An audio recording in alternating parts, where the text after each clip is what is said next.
Stemming back to this, I remember a friend of mine we were talking something about Jesus, and I just got so upset. Like, I don't want to hear no, don't tell me no more, no Jesus. I don't want to hear it.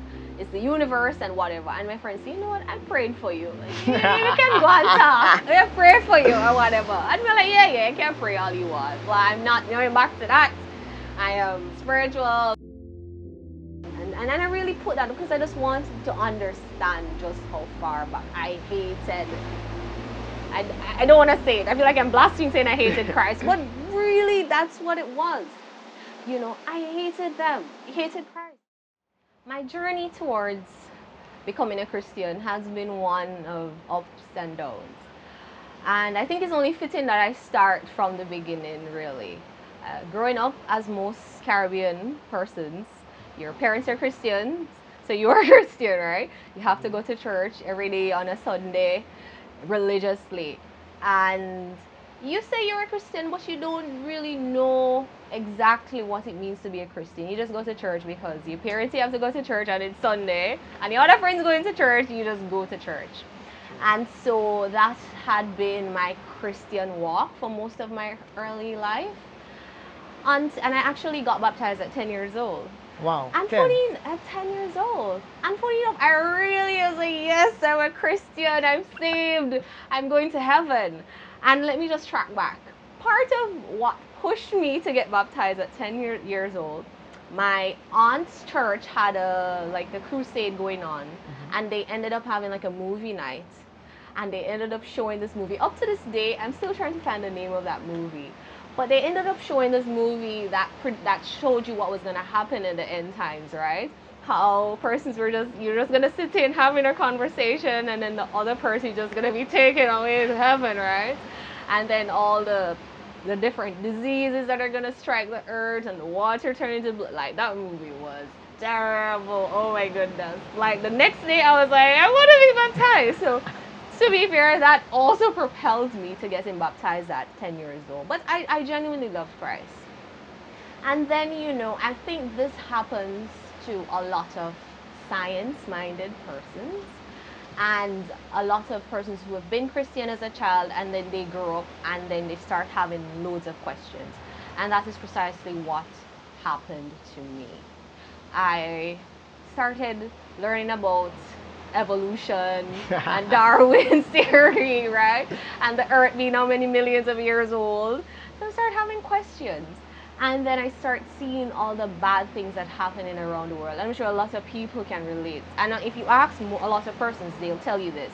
That's why I can't be a Christian, because so many bad things happening around the world and God isn't doing anything about it, and I can't serve a God who will allow this to happen and that to happen, and it'll give me Christians are terrible because they kill the Muslims, So I started having those questions, and I begin to really question my Christianity. Like, who is God? Who is this Jesus? And not only did I start having those questions about who God is, and is he really good, and is he true and real, but also being a black female, I'm Jamaican, right? So, Rastafarian is a thing, and you hear about white Jesus, and we're not praising white Jesus, and the only reason why we're Christians is because the white man came and, take away our religion and give us white God. And so I went through all of that. And so that caused a real dampening of my faith. And, strap back, you're going into high school, you're being a Christian. And I must add to that, even in my household, my parents were Christian. My dad was a deacon, my mom was a deacon. But when my dad, more so, he didn't live the Christian life outside of church. To be frank, he was very abusive, verbally, physically. And I am there, but God, I'm a Christian. I'm praying to you. I'm reading my Bible. And you're letting my dad beat me and abuse me. And I just wasn't happy. And added on top of that, all the different questions of, is God real? Am I just a Christian because the white man bring Jesus to me? And so all of these just slowly eroded my faith. And you're going through high school where back in my time, it wasn't so cool to be a Christian, right? Everybody wanted to do their own thing. You wanted to have boyfriend. You wanted to dress how you want to dress and go where you want to go. And so slowly, God became an afterthought. God became, oh well, church going out of style. And so that continued throughout high school. Mind you, like I said, I was baptized when I was 10. Yeah. And that continued throughout high school and into college. It was time to go to college. And at the time, my parents couldn't afford to pay for my tuition. And I prayed to God, God, I need you, give me a scholarship, give me a grant. I need to go to college. I don't want to take student loans. And I prayed so hard. And I didn't get through for the scholarship. And I was so disappointed. I was so hurt because I was like, I'm practicing my faith. I'm not even thinking about how I'm going to get the money. I'm just going to go to college and God is going to figure it out. And I just went, I started school. I was just going day by whatever savings I had. Just like, God is going to work it out. I'm having faith, right? And so I ended up having to defer. And I was so sad. I was so disappointed. I was so heartbroken because I was like, God, how you can do that to me? I had faith, right? I went without knowing where I was getting money from. And I think that was the last straw for me back then. I'm just like, how can there really be a God? I prayed, I do all these things, and I'm no better off than my Worldlian friends, right? That's what we call the Jamaica Worldlians, right? Yeah. So I'm no better than my Worldlian friends, and at that point I'm like, whatever. No more of this Christianity thing. I'm just gonna live my life, so be it. And then some way, somehow, I don't remember exactly how I started getting into, I want to call it, other forms of religion. But I think I went on a quest of more, well, I'm not so sure if Jesus is real. I'm not so sure if God is real. Because he didn't come true for me with my student loans, right? So I need to go back and assess if God is really real. So here what I'm going to do. I am going to explore all the other religions because I don't want to accept Christianity just because my mother is a Christian or the Caribbean is predominantly Christian. Because, persons always say you're only a Christian because you're born in the Western Hemisphere. If you were born in the East, you'd be a Muslim and all that stuff. If you were born in India, you'd be an Hindu. So I wanted to know for real, is Jesus, is Jehovah the God, and if he's even real and alive. So here what I'm going to do. I'm going to check out these other religions. I want to see what they believe, right? So that I can truly know. I don't want to be biased, so let me check them out, right? Yeah. That was my thought process. So, and then again, because I was so hurt because of what happened and what is happening in the world, it was hard for me to believe that God was personal. Like, how can God really be sitting up there on his throne, looking down, seeing me go through my hard times, seeing other people go through their hard times, and do nothing? So I sort of started to conceptualize that God is not, he's not a personal God, okay? He's the universe, right? And he's just this big source of energy, right, where everything stems from, right? Yeah. That was my conclusion. And funny enough, and I want to just put this in, I'll bring it up further down in my testimony.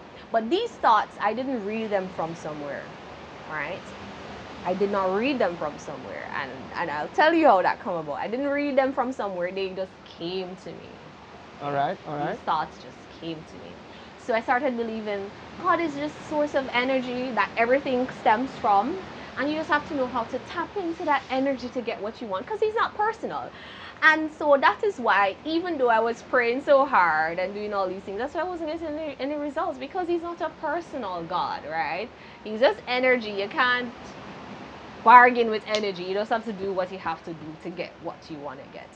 And so that was my new philosophy about life. You know, I checked out what Hindus believe, and they believe in reincarnation and all that stuff. Me never have to buy that. Coming back as no answer, no butterflies. I put a question sign over that one. However, I took their practice of meditation, right? I thought that makes sense, you know.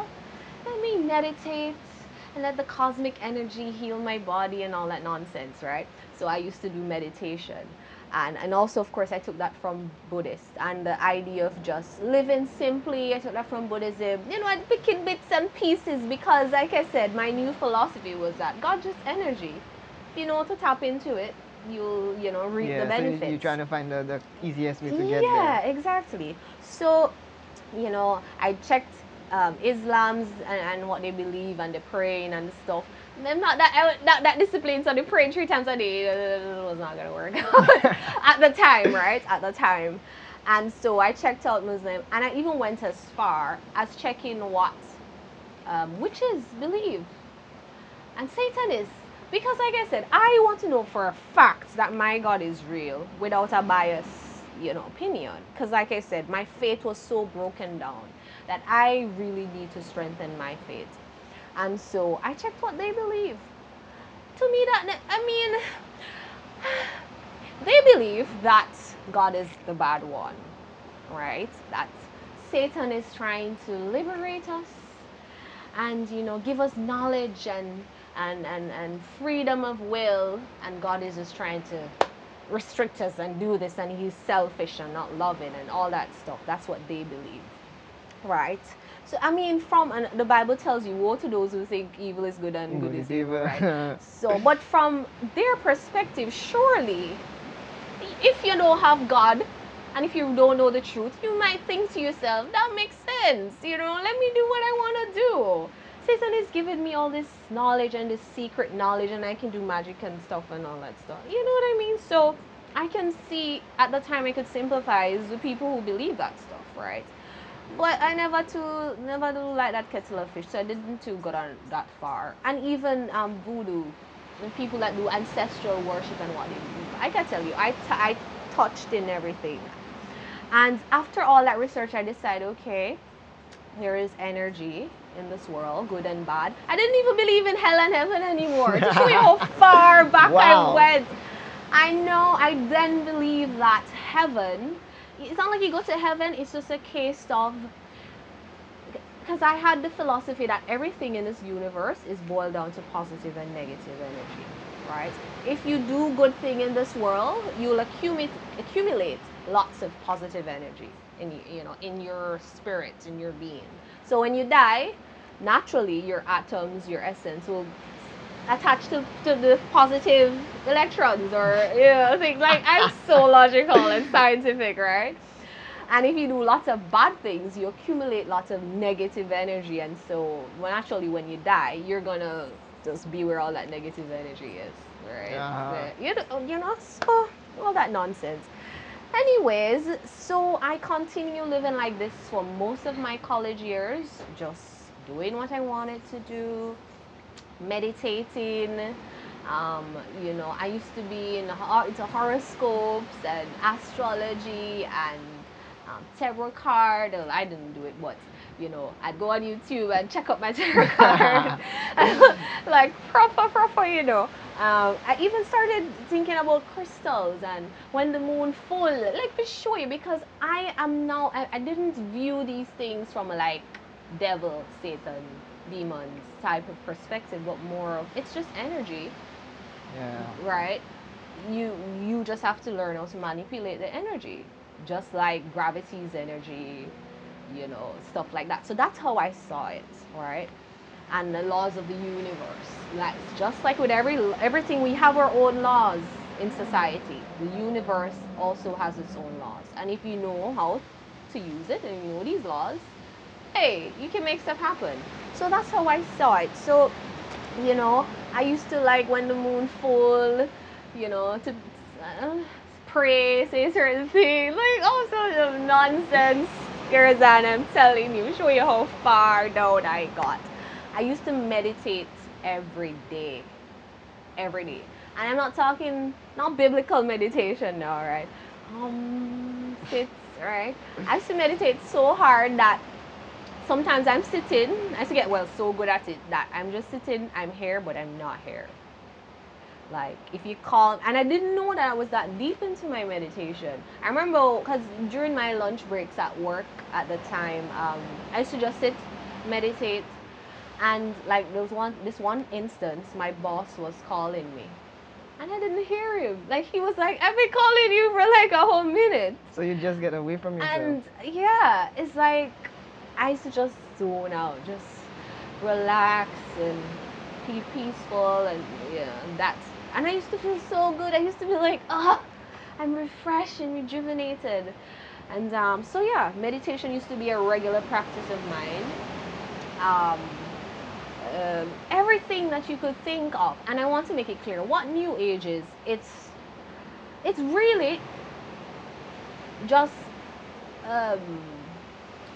I don't want to call it ancient secrets, but it's just witchcraft thrown on with a new millennial swing, right? Yeah. Just spiked up nicely, put in a pretty package as health and wellness and spiritualism and being in touch with the universe. But at the bottom of it is, it's really witchcraft and demonic activities. I'll put it at that. That's the best way I can describe it. Demonic activities. And continued doing this until, funny enough, mind you, at this point, and this is how I know, even now when I think back to it, I'm like, oh my God. I just ask God to forgive me so much, because you see, when you're in sin, you don't know that you're in sin. You don't even feel like you're in sin. You feel normal. You feel like what you're doing is good, until God pull that veil from your eyes. You won't know that you're dying. Literally. True. Right? And so sometimes when I look back at the things I used to do and I feel it, I'm like, oh my God, please forgive me.